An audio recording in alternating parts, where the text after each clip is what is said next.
الدوري. محرز الآن بأسيسته،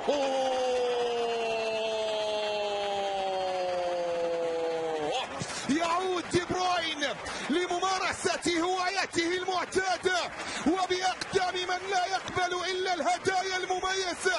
يسجل رياض ويتقدم لمصلحة أصحاب الدار مبكرا في شوط المباراة الأول وفي الدقيقة السادسة. هكذا تصل الكرة، هكذا تأتي. 1-2 للاتحاد. كرة داخل المنطقة. محرز لا لا لا لا لا لا لا لا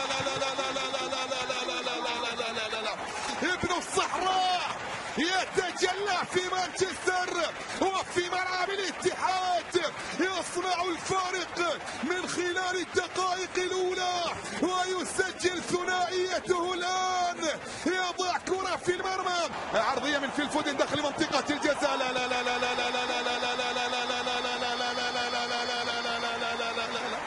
قمر عربي يتلألأ في سماء مانشستر، قمر عربي يضيء ليلة من ليالي السيتيزن الجميلة.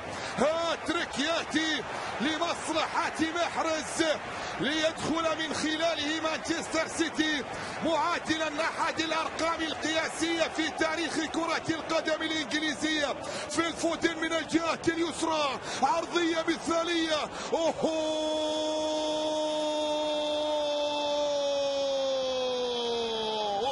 حط في الجول. محرز يسجل ثالث أهدافه الشخصية.